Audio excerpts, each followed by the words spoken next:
All right, we now welcome onto the podcast Jake Sabol, who's the head baseball coach at Central Michigan University. Jake, thanks for coming on the show today. Hey, Patrick, I appreciate you having me on, man.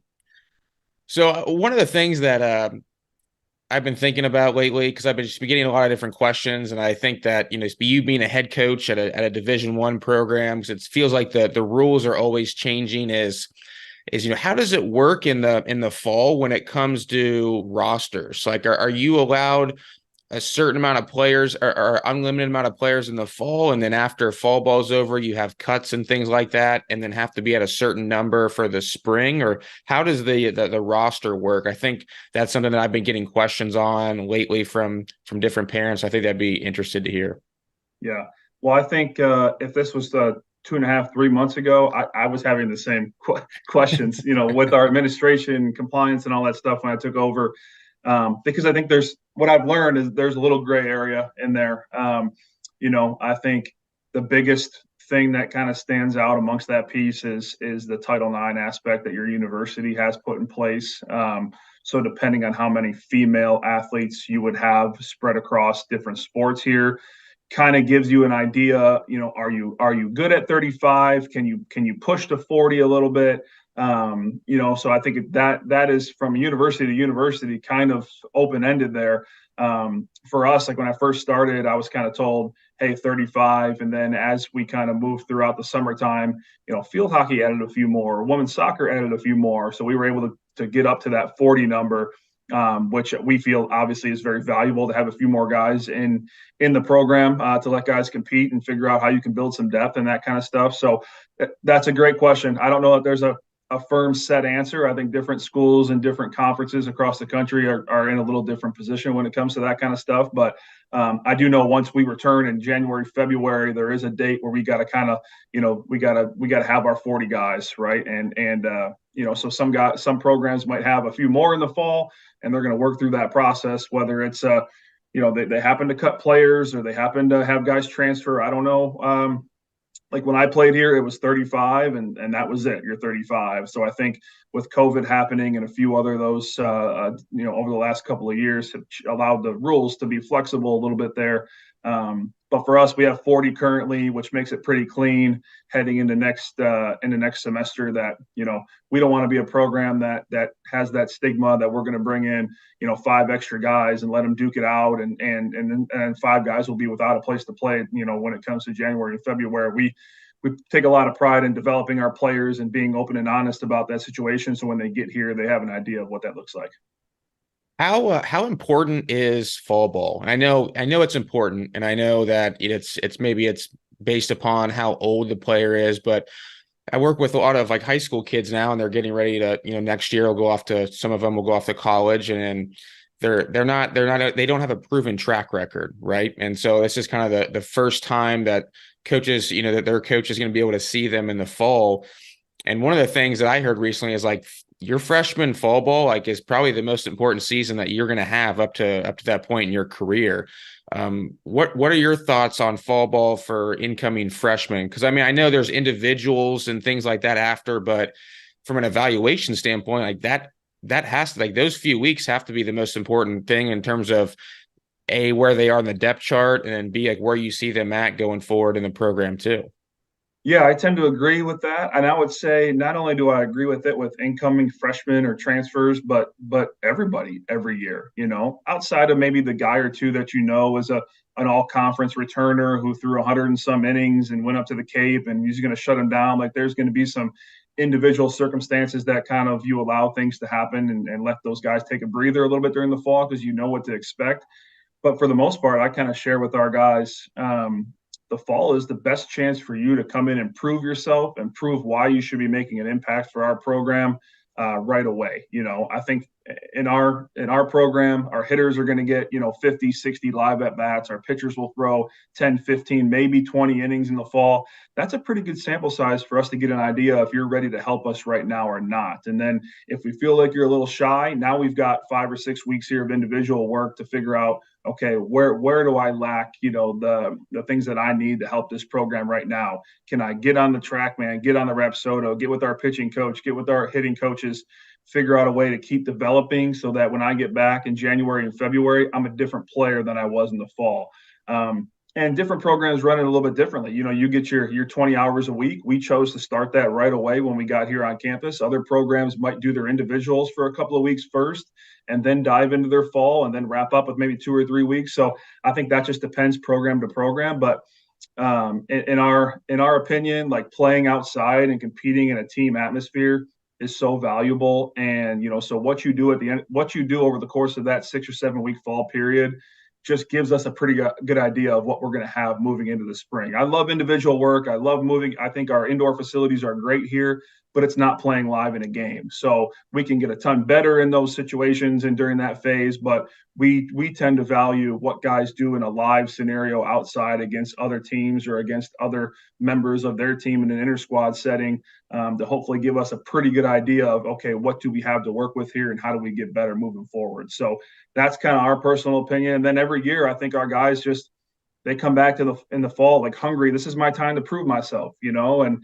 so I don't care if you were a 40-game starter last year or threw 50 innings. Like every year is going to be a little bit different. The roster is going to be a little bit different. The expectations are going to be a little bit different. So like the fall is that time for guys to come in and say, hey, look what I did all summer and I'm ready to go take on a bigger role when I get back here. What are some of the things that you've already started to implement this year as the head coach? This is your first year at the program. I know you said that in your press conference that things are going to be a little bit different too. Like some of the things are going to be some of the same, some things are going to be a little bit different. Like what are some of the things that you're implementing this year that maybe weren't there in years past? Yeah, I think probably the biggest thing is going to be allowing our guys to play the game and have some flexibility to make some adjustments on their own. I think when you're in a program that has so much success for 4 or 5 years and you're involved in that, like you only know one way and you do it really well, and it's hard to stray away from some of that stuff or to learn something new. I'm not saying we're doing things completely different because we're not. I think there's a branch of what we do already that was here in the past. I think from an offensive standpoint, just trying to get our guys to love playing offense, and their on base percentage was such a big deal in this program before, and it certainly is going to continue to be at the top moving forward. But I want our guys looking to do damage at the plate, opening up the zone a little bit, being ready to be the aggressive one when it comes to the pitcher and hitter battle, and the extra base hit numbers are going to climb. The stolen base percentage is going to climb. I think guys are going to have a lot more fun playing offense that way, and that's going to spark energy in the dugout and allow your defense to feel pretty comfortable because you know what you're going to do from an offensive standpoint. So not a ton of changes, but I do think we're capable of putting up some pretty good offensive numbers, and we play in a big park where the ball doesn't fly very much. My goal, and I probably said it in my press conference, was to start making that place play pretty small. And to be able to do that, you got to have intent with what you're trying to do from an offensive standpoint at practice. So, I think just having a little bit more fun, allowing them to have a little bit more freedom about, okay, who am I facing today? I just have an at bat. Let's come back into the dugout. Let's chat about what I saw. Does it match with the scouting report? Does it not match with the scouting report? How can we make those in-game adjustments to be a little bit better or help our teammates out? So that's kind of the thing that's standing out the most, I think, for us over these first 5 or 6 weeks. But also, like, I played in this program. I worked for Jordan Bishel for a year. Like there's a lot of really good things that this program has had in the history of the last 100+ years. And, our job is to maintain it moving forward and make it a little bit better each year for guys who are in the program. So, he did he had a great tenure here for those 5 years, and I just want to continue to build on it moving forward. What's something as a head coach that maybe you do that if other coaches heard it, they'd be like, that's interesting. I never would have thought of that. Or that's kind of like a head scratcher. Like, is there something that you do? Because this isn't like your first time as a head coach. You have experience as a head coach. And I think that sometimes there's coaches out there who do things. It's like, and others are like, man, I would never do that. But is there anything out there that you do that's like that? So you want all my secrets is what you're asking. Basically, yeah. No, I mean, this is a game, right? It's the same game we've been playing for a long time now. Now things have certainly changed, even from when I played, like the technology standpoint, the pitch clock, all that kind of stuff is a little bit different. You got to learn on the fly to figure out ways to adapt and be really good. I think if we're just going to teach the game the same way every single year because that's how we were taught it, we're going to get passed by pretty quickly. We have to be able to adapt and take some of the things from the new age style to help implement to your program for your guys to get better. So I think for us, I think our mentality really, maybe when guys come to the field, I want them coming to the field with a smile on their face. I want them to be excited about playing a game of baseball around their teammates and their best buddies each and every day and trying to get a lot better and working their tails off.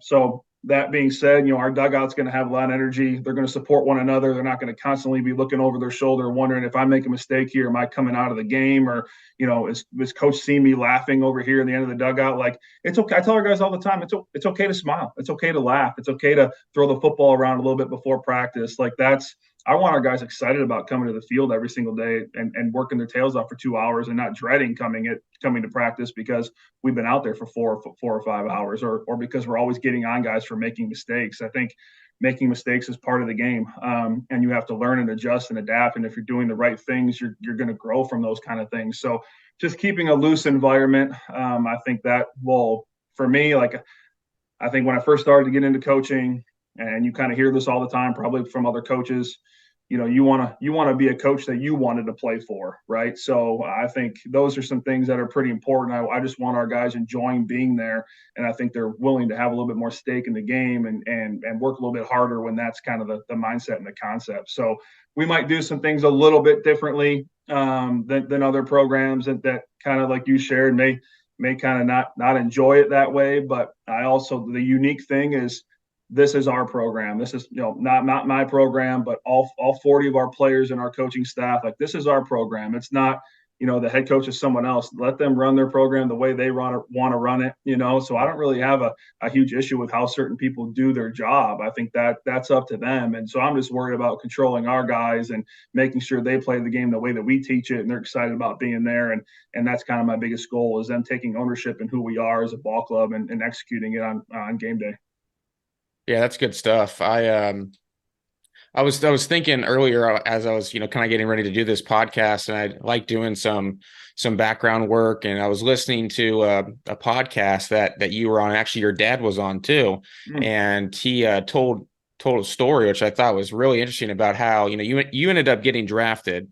You had a great college career, but in high school you got cut from the high school team, and I thought, man, that's pretty. You don't hear that every day, right? Like a guy gets cut in high school from his high school baseball team. He ends up pitching at a Division I college baseball program. He ends up getting drafted. You know what I mean? Like, take me like I'm very intrigued to hear like how all that went down. Yeah. It's a unique story, and I think one that allowed me to grow into the person I am today.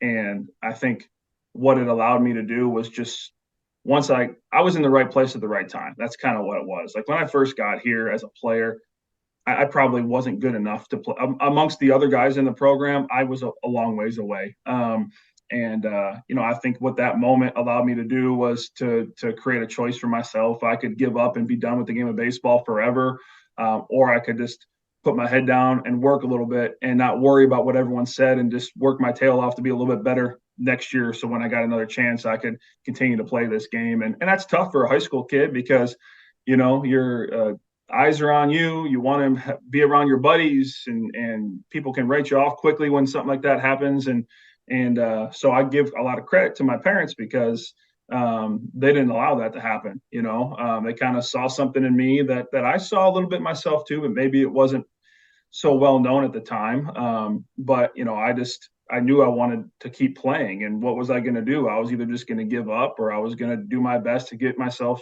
back on the saddle and give myself a chance the following year. So that's what I did. Was fortunate to play as a senior.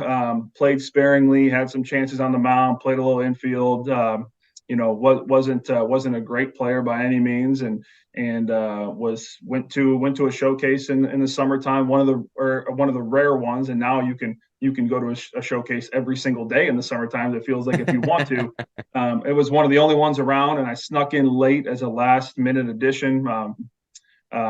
because of a friend of the family who kind of got me in there, and I threw the ball really well. And that's kind of where I was able to get an opportunity to come play here. Hey, you can come be a walk on. We'll see kind of how it works out. And so I took that chance and ended up just buying into every little thing that they tried to teach me here, whether it was right or wrong. I didn't care. I didn't know any better. I was just going to listen to someone who was in a position to help me get better, who showed that they cared about me. And that was good enough for me. And so for 5 years, I worked, I listened, I put in the effort. I went and played summer ball every summer. I did whatever it took for me to make an impact, because as you get into a program like Central Michigan, who's year in and year out competing for a championship, putting out draft picks, you start to see some of the older guys have those experiences, and you're like, man, I want that for myself, and it's not that far away out of your grasp as you might think. So I had some great role models that I learned from, that I played with here, former players, former coaches that kind of led me on that path, and I think that's a unique path now for me, because as a coach, I see things a little bit differently. My path was different, right? And there's going to be some guys who come into our programs, whether it's here at Central Michigan or in the programs I've coached in the past, that might not have been ready right away. And I could give them a little bit guidance. Hey, listen to this story, and I can help you get there. It might not be perfect, but you got to be willing to commit to this kind of stuff. And all of a sudden, now you can be a weekend starter, or maybe you're a draft guy, or maybe you're making more of an impact than you thought you'd ever make. So hopefully it might not work for everybody, but maybe if I could grab a guy or two who was like myself and give them that love and that care and that motivation that you can be really good, then I feel like that's a satisfaction of coaching and a big reason why I got into it. So I was, but also the right place at the right time, man. I was lucky for someone to give me a chance and put me in this unbelievable program to learn the game and compete for championships. And it was an experience that, I'm really grateful for. Was it a velocity thing? Like what was the biggest difference between your time in high school to the time you got drafted? I mean, I'm sure you increased your velocity, but what was the big thing that just clicked, that took you from, one type of a player to a whole nother level? Yeah, the velocity thing certainly is part of it. I came into Central Michigan probably 84, 85 miles an hour and left here 91, 93. But also the maturity, the learning how to get people out. I think in high school, you just have your stuff and you go compete, and you don't really realize why it's working, or what do you have to do to be better the next time around. So for me, I learned a ton. Like I remember my first couple of practices as a freshman here. I remember calling my dad after and just saying, dude, why didn't you tell me about this? Like, I did not realize this is how much went into playing college baseball at this level, any level for that matter, right? The amount of bunt plays and picks you had, or the amount of time you spent at practice, or X, Y, and Z, all the little things that you learn as you get into college that really aren't taught at the high school game. That might be getting there now, but at that time, we're not taught at the high school game. Was pretty crazy and pretty overwhelming at first. But then you start to learn that stuff, and now you're a student of the game, and now you want to have an edge on somebody else. So how much can you really learn to give yourself those opportunities to be a little bit better than the next person? Was pretty cool, and I was learning it quickly, and I was maturing, and I was gaining weight, and I learned to love the weight room. There was a time where I finally committed. I wasn't so upset about getting up to lift in the morning. It was more, I was excited about getting there and being there and listening to someone who's going to get me a lot stronger. And you start to see your body change a little bit. And now your velo starts ticking up, and there's like, oh, this process is actually working. It's not just what somebody told me was going to happen. Right. So that was valuable. I mean, I came in 175, 180 pounds. I left 225, and I just, that was a big reason too. Some maturity, my body changes, all that stuff allowed the velocity to tick up, and finally was getting some experience. And when you get experience and you start seeing success, I mean, you know how that stuff goes, right? You start to have the confidence now that you never had before, and you quit worrying about who the hitter is and just more about executing who you are. So those were probably the biggest takeaways that I had from that. Isn't it crazy though that you said you were 84, 85 coming in? If you being the head coach there now, if you're out watching a kid who's 84, 85 right now as a senior in high school, I mean, are you taking a chance on that kid?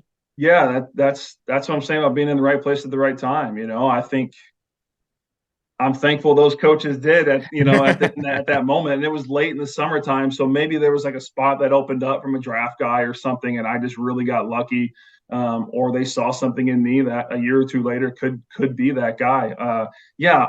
That's a tough question. I'd like to be open-minded and try to look for other things outside of velocity, but I know where the game is going. And I think you can get away with a lot more if that velo starts to tick up a little bit.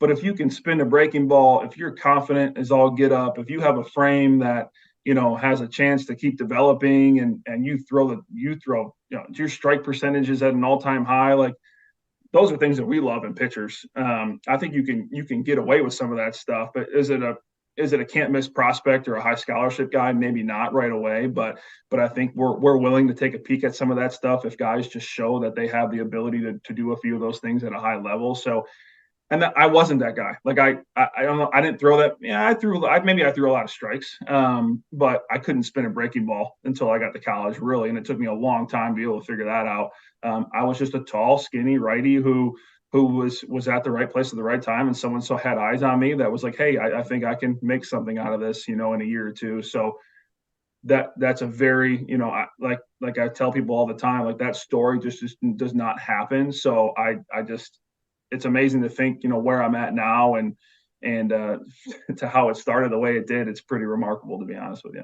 Yeah, it is. It's a great story, but I will say too. I mean, thinking about it from just a 10,000 foot view, it's like, well, I mean, you were a tall, you were 6'4", 6'5". I mean, you were skinny, and you could throw some strikes. So I could definitely see where they would probably thinking, hey, he's projectable. There's a chance that he can add some miles an hour onto it. You mentioned you didn't know how to throw a breaking ball.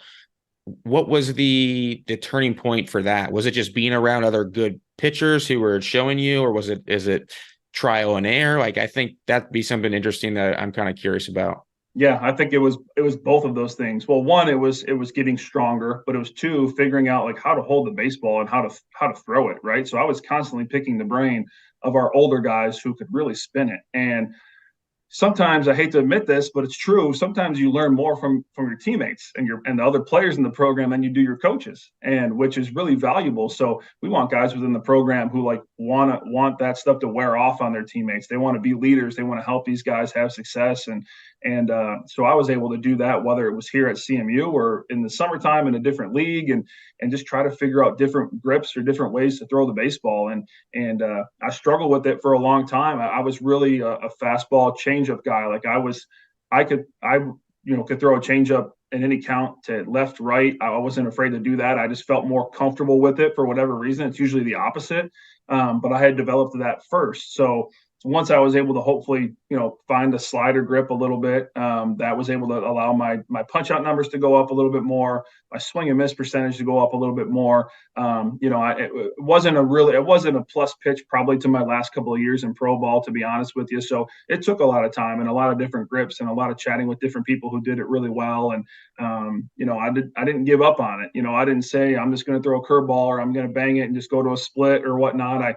I knew that at the next level, you got to be able to spin it a little bit. You got to have that pitch that goes the opposite way of your fastball. I was a heavy two-seam sinker guy, and to be able to do that at 90, 93 and not have anything to go the other way, like I needed to make sure that was part of who I was as a pitcher. So just playing around with different grips, learning how to throw it, working with several people. I mean, even when I was in college, I'd come home for break and my dad would say, hey, tomorrow we're going to go see this guy down the road. He specializes in breaking balls, so just trying to do whatever it could to get me in front of someone who could help me. And it didn't work all the time, but finally something clicked at one point that was a benefit to me. But you had to try, you had to work at it. You have to realize how important certain things are to certain people, and if you want to play at the next level, I knew I had to spin it at some point. So I'm just glad I was able to figure it out. At what point did you start to believe that you could pitch to the next level? Probably. That's a good question. Probably my junior summer, maybe my redshirt sophomore summer. I had went out to the Jayhawk League, and I was coming off a year in college where I maybe threw 20 innings, and I just wanted to go get as many innings as I possibly could. So I went out there. And our roster was full of a bunch of Big 12 guys and guys from that area, and I was still Central Michigan Division I program. It was kind of looked at as it wasn't a Big 12 program, right? So I almost had to earn my innings again in the summertime, which was fine. I started as a reliever, and I wasn't super thrilled about it, but I made the best of my opportunities, and finally when I got a chance to go into the rotation, I never left that position. So I ended up, being a first team all Jayhawk League during that summer. I pitched in the NBC World Series and threw the ball really well in front of the right people. Right, I think those when our team was really good that summer. I think we were 41-7 or something along those lines. We ended up winning the NBC World Series, the national championship there, and I pitched in the championship game, and that's where I was 90-93 against a team from Alaska, and they like Baseball America does, they have the little write up of the top 10 prospects in every league after, and I saw my name in there. I was like 4 or 5, and I'm like, holy cow, like okay, maybe this can be a realistic thing. So just came back then to school like confident and knowing that okay, now I know I can do it. If other people see that and they're telling me or they're indirectly telling me, now it allowed me to believe a little bit more, which shouldn't always be the case, but it helped a guy like myself to be able to see that somebody else was noticing it. So I think that was the time where it was like, okay, this could be a realistic opportunity for me here.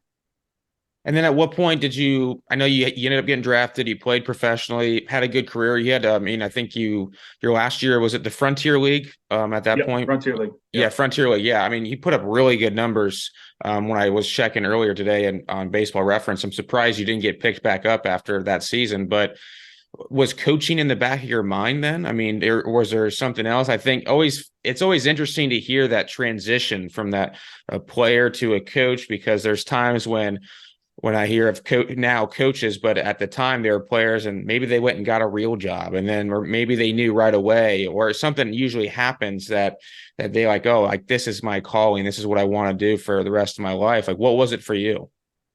Well, what I think what happened was once I got to playing pro ball, um, you know, uh, pro ball is a different beast. And once you start to realize that, okay, things might not be going your way, what's happening next?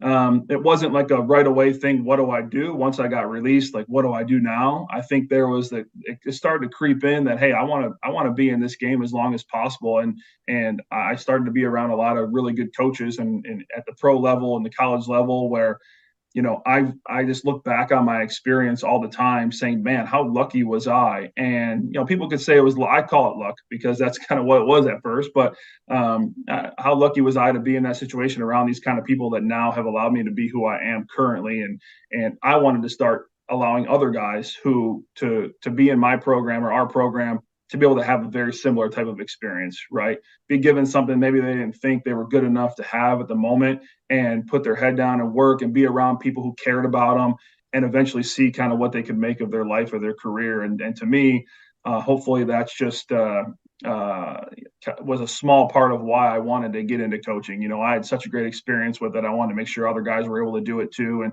so it was probably while I was playing pro ball, kind of thought, okay, I could see myself wanting to get into the college coaching game because of what it gave me. And that's it was funny because after I got released with the Tigers, I linked up in the Frontier League, finished out that year on a pretty high note, tried to get picked up in the off season, and it just didn't work. So I re-signed with Traverse City in the Frontier League and told myself, hey, I'm in really good shape. I feel pretty good. This is going to like either I'm going to get picked up from this year and keep playing affiliated ball, or this is probably it. I was approaching 27, 28 years old. And if I want to start coaching and coach at a high level, I got to start right.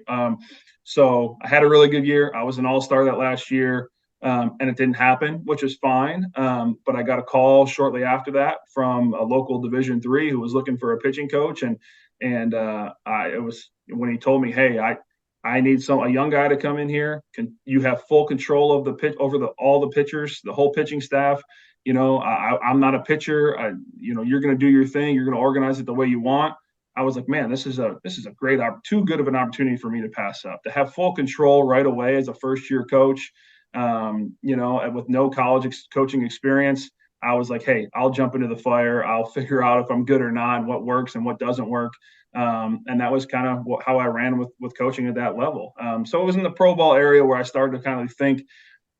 When I was at the Tigers, they have right on their facility down there in Lakeland, they have dorms, right? So all the minor leaguers would stay in dorms over spring training, unless you had been in the program for 5 or 6 years, then you could live off in a hotel or whatnot. But if you were newer, you had to stay in the dorms. And then if my second year, I stayed in extended spring training, so that was a lot of time in a dorm and 100-degree heat, and where I had time to think about okay, what's happening next for me, right? So that's kind of where the thoughts started to creep in, where I started getting excited about what could happen after this. I was going to still work hard to continue my playing career, but I also it made it a little easier for me to transition out of playing and going right into coaching, because I just felt like I had such a passion for helping players out who are in similar situations as myself.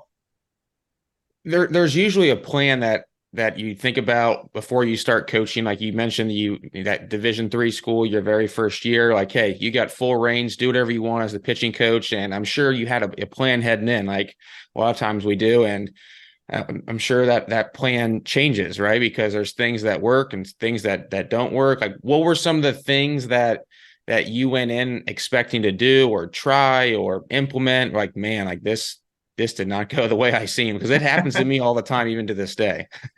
Well, I think at the time that Division III program was success hadn't been around in a long time, right? So I think there was a lot of kids in that program, maybe not all of them, but there were a lot of kids in that program who wanted success, who wanted to develop and wanted to be pretty good. But you got to remember, at that level, your time is so limited with how often you can be around those players. Your fall structure is only 16 days. You only get 16 dates to work with guys in the fall, whereas opposed to Division I, we get 45. And and then there's an hour limit. And then after Division I, like after that, you have individual work. At Division III, once the fall is over, you're not allowed to be around them at all until the next semester comes. So they have to be pretty, self-motivated players, where, hey, even if coach isn't asking me to do this, I know I need to spend these next 4 or 5, 6 weeks in the cages or in the weight room or getting my throwing done. So that was the biggest challenge, I think, right away, because all I wanted to do was work with them and get my hands on them and help mold them. But then once the fall is over, you're like, man, you can put together a voluntary plan for them and try to check in every now and then on how well it's going, but you really have no control over what they're doing at that time. They have to embrace it and want to do it on their own. And so that was the biggest challenge at first, like just wanting to jump into coaching and wanting to coach, and then being told you couldn't do anything for 5, 6, 7 weeks. But my plan going into that was, I didn't know any better. I was going to use a lot of the things that I had learned playing here at Central Michigan, playing pro ball, and put together a plan for our pitchers, right? And at the time, we were around those times where you put together one plan and you gave it to all the guys, and hopefully it worked for all of them. Probably was unlikely, and I think that's where we've changed now, where you have to individualize everything you do with the resources, the technology we have, the access to recruiting. If I give the same plan to get to all of our pitchers, I'm doing them a disservice. Like, I have to get to know who they are, what makes them tick, what are their deficiencies, what are they good at, where do they struggle, are they 6'5" right-handed, or are they 5'10" left-handed, or they throw a sidearm slot? Like, we can't give them all the same plan and expect them to develop all the same way. So I learned that quickly, where this wasn't just going to be a cookie cutter one plan, everyone get better at the same time. It just didn't work that way. So that was a pretty big eye opener at the time. And I wouldn't say it was a gut check to myself. It was kind of like, hey, I have to adapt. Like, there's people that have been coaching at the college level that's how you sustain success. You have to be willing to change and adapt at what's working in the game and the industry. You can't just, like I mentioned before, be the same guy and do the same thing every single year, because the game is changing. It's not the same. And the players are not the same. They're not the same players that we were, 10, 12, 15 years ago. So I had to adapt. And at a younger age, I felt like I was pretty good at realizing that, and had some good head coaches I worked with under me that allowed me to go to the ABCA convention every year and tell me I needed to sit through X, Y, and Z in order to see the new trends in the game and how to help our guys get better. Because if I was going to do it the same way every year, we weren't gonna develop at a rate that we needed to. What do you mean by individualized programs? Like, what are some examples of that? Yeah. So, if you came to practice today and we had 15, 20 pitchers, their programs are all going to be a little bit different. Three guys might be doing drill work for their lower half because that's where they struggle. Other guys might be throwing a pen that day and they're on the TrackMan or the Rapsodo. The other guys might be shut down and they're doing, they've got upper body work or they've got mobility work going on that so you had to individualize guys based on one, kind of who they are and what their body profile was, two, how they moved, what they were really good at, and three, probably what role you could see them taking on. Are they a starter type guy? Do they need to be extended? Are they a bullpen scenario guy? Are they a one inning or a one hitter type of guy? So I think building a throwing program or building a yearly program around those kind of things would allow our guys to be really successful in those moments. So I think we can't just treat everyone as a starter or everyone as a reliever or left or right or big body, short body, whatever it is, and so I put a lot of now, not having been a pitching coach I was a pitching coach for 3 years and now I've been a head coach for 9. So it's been a while since I was a pitching coach. And so I put a lot of emphasis on our pitching coaches lately to, hey, you got to get to know your guys, like what makes them good, and put a plan. Don't just put one plan together. Get to know what they need to develop, and certain guys are going to need different things. And that's, you can even talk about the leadership piece too, right? You got to learn who you can get on in a stern voice and who you need to throw your arm around and chat a little bit, because that's the way that they're going to learn a little bit differently. So, just getting to know our guys and putting together those throwing programs that are individualized to who that certain person is. Our starters might be on a throwing program throughout the week where they're going to get out to 210, 250, 280, 300, whatever it is at that kind of time of year. Our bullpen guys, they probably aren't going to be doing that because they're going to be throwing a lot more throughout the week. So just figuring out how to give them a plan that allows them to be ready to go when they step on a mound and go compete against a hitter. What's the determining factor between you deciding if someone's going to be a starter or a reliever? Yeah, I don't know that there is one determining factor. I think in this day and age, I've come to realize it's okay to rely on our eyes, and not just what the TrackMan says or what the Rapsodo says. And Yeah. it's okay to do that kind of stuff that they used to do, right? Where, hey, I like this profile of this kid. I like that he can throw 2 pitches for sure, and the third one is a work in progress, but he can flash it a little bit, So he controls the run game really well. He's under control. He takes a deep breath. He monitors himself a little bit out there. He's not a high intent, high effort guy every time he pitches, right? Can you see him sustaining this for a couple of innings? Has he proven he can do it? And then you got your bullpen guys who are high energy, max effort. Maybe they are only a 1 and a 2 pitch guy, where if you go through a lineup once, you can probably get away with that. And as soon as they turn the lineup over, you might need to go to somebody else. So just kind of their repertoire, what they throw, how they move, how under control they are. Do they do things like control the run game really well? Do they compete from the stretch? I think, that's where you win, is pitching from the stretch. So just a little sidebar here. Like anytime our pitchers throw bullpens, they always start from the stretch because they have to be really good pitching with runners on base. That's where you compete and win. If you're good enough from the stretch, then yeah, I'll let you finish your pen from the windup with where you're comfortable, So just something that we've always done and felt like it's important for our guys to realize, like that's where you make your money, is when you're pitching from the stretch. And that's probably, I think, why you see a lot of people now, some of these starter guys, they just throw from the stretch the whole game, right? They get comfortable in one scenario. So when they get guys on base, they're not in panic mode. So I wouldn't say there's one or two particular things we look for in a starter profile. I think there's a handful of different things, but also we trust our eyes, and hopefully we've seen a guy pitch a handful of times to realize if they can profile in that scenario or not. How often, I'm being that you have a pitching background, I know you have more experience as a head coach than a pitching coach, but how often when you're just watching pitchers, maybe not even, maybe at the college level, but maybe at recruiting too, where you can pretty easily, they're tipping their pitches pretty consistently. Like, is that something that you pick up on pretty easily?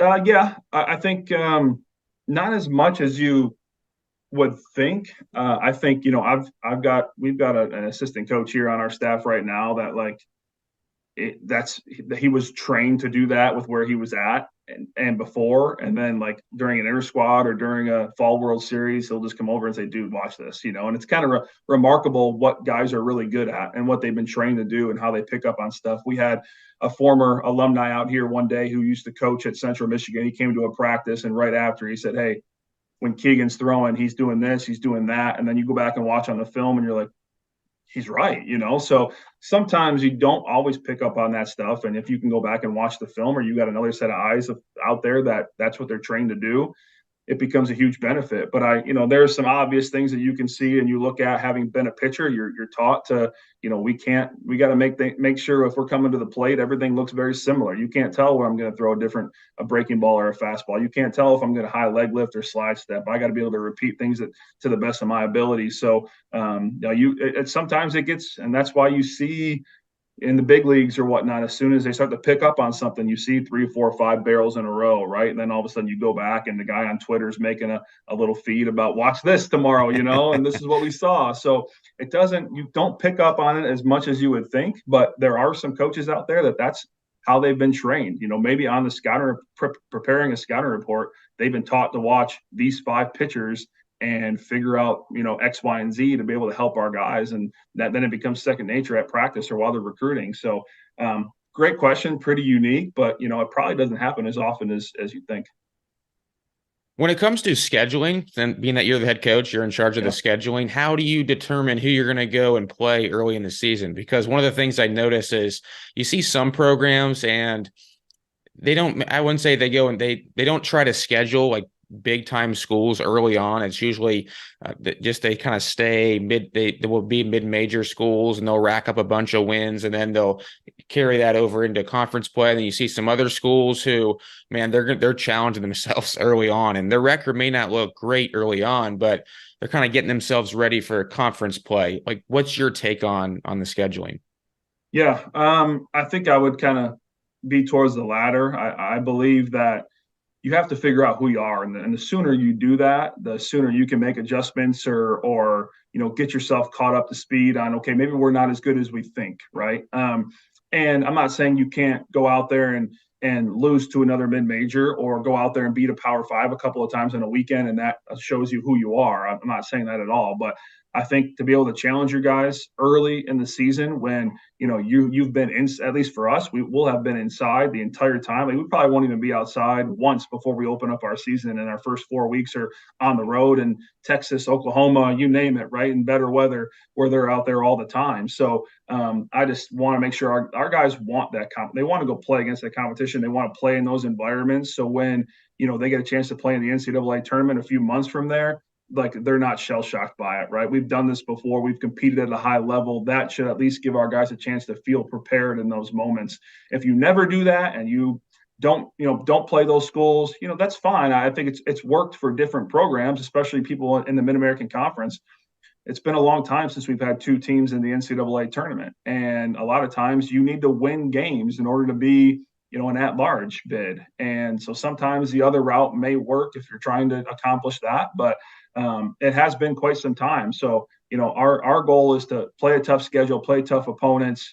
We're going to work our tails off to try to win as many of those as possible. But our main goal is to come out of there getting an idea of who we are and what we have to do moving forward to prep ourselves for conference play. I don't want our guys shell-shocked or unprepared for anything throughout the year. So let's throw them into those scenarios to figure out who can sink or swim or what we have to do moving forward, so that when we are lucky enough to play an NCAA tournament game, we're ready for those and we're not trying to catch up after 3 or 4 innings because we're just so excited to be there, right? I want the expectation that, hey, we've done this before. Let's be ready to go from the get-go. Yeah, that's a great point. I didn't even really think about is doing that. So when you guys do make the NCAA tournament, you've already been in a very similar environment. That's a good point. Last question for you. Why, as a recruit, would I, if I'm a recruit, like, why would I want to go to Central Michigan versus maybe like some other schools that are, close by or, right around the same area in the same region? Like, what's going to be like different about you guys versus other schools in terms of why a recruit should want to go and play for you and your program? Sure.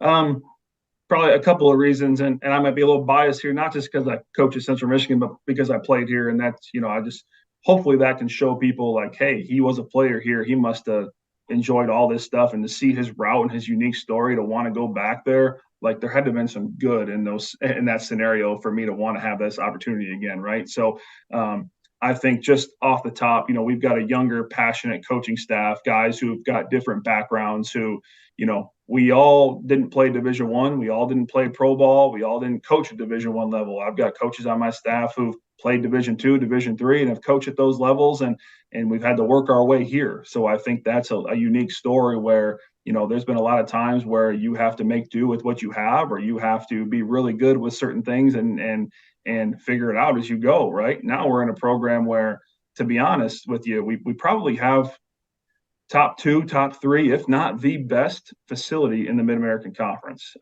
We've got a full turf, brand new turf about a year ago. We've got stadium seating close to 3,000. We have a built-in track man at our stadium. We have an indoor hitting facility attached to our clubhouse, which is attached to our dugout. We have a practice field.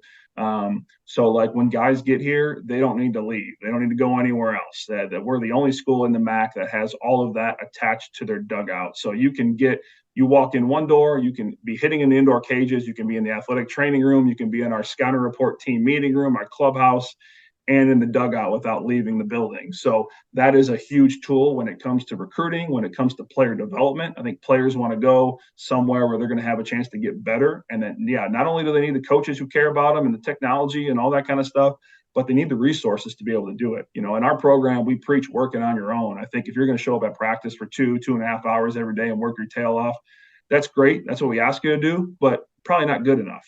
I need you to come early. I need you to stay late. I need you to come on the weekends. I need you to bring your teammates with you who maybe aren't going as much, on a certain day. And when I show up at practice an hour before and I see a bunch of guys hitting in the cages or hitting ground balls to each other outside, like I get really excited because that tells me that we got the right kind of guys in our program, guys who eat, sleep, and breathe this game. But they're all also really good in the classroom, and they're great people and they're great teammates, but they realize how important it is to put a little time in and do some extra work every now and then. So if we're going to talk about that and make it a big emphasis in our program, we got to have the indoor cages. They got to have 24/7 access to the clubhouse and to the field and our indoor facility. And they all have that here. So from a player development standpoint, that's a pretty unique setup. And then kind of based on some of the things we've touched on already, I think, we're going to schedule tough opponents. I think that's going to be allow our guys to play in those environments, which are pretty cool experiences. And our goals are to compete for championships, compete to play in the NCAA tournament, let our guys go play at the next level. We've had several players get drafted out of Central Michigan, and we've got a phenomenal alumni base here. People who just will show up at practice you haven't seen in 10, 15 years, and they'll come out there and they'll watch and they'll say, hey, how's the practice going? How's the team going? Like it's really important to them. So our alumni base is very, very unique and heavily involved. And, we've got guys playing in the big leagues now. We got former All-Americans. We got people like Dave Kylitz, who is just a huge face in college baseball, who is right here in Mount Pleasant and that supports our program. So we've got a lot of great things here at CMU, and we just want to make sure our guys have a great experience while they're here. And I know baseball is certainly going to be a big part of that, but I also want them to not forget that, you're here to get your degree, but you're also here to be a student too. Like it's okay to have a weekend off every now and then and go to a football game or hang out with your friends. And that's part of the experience as well. So as much as we want our guys to be really good and work hard all the time, I do ask them to take a breather every now and then and enjoy their experience as a student here at Central Michigan as well, because we're going to ask a lot of their time during the spring. We're going to be on the road quite a bit. They're going to be at practice and this and that. So like right now in the fall, I kind of give them the weekends off to kind of enjoy that experience from that standpoint too. So, hopefully they have a lot of teammates that care about them when they get here. They care about their success more than their own. So by the time you graduate in 4 or 5 years, you got 40 best friends, guys you're going to invite to your wedding, guys that you're going to, reach out to and come back for alumni day or homecoming. That stuff is really valuable and unique for me. So I just want to make sure guys in our program are able to do that when they're done. Awesome. Jake, appreciate you coming on today, man. It's good stuff. Patrick, thanks for having me, man. I appreciate it. Awesome.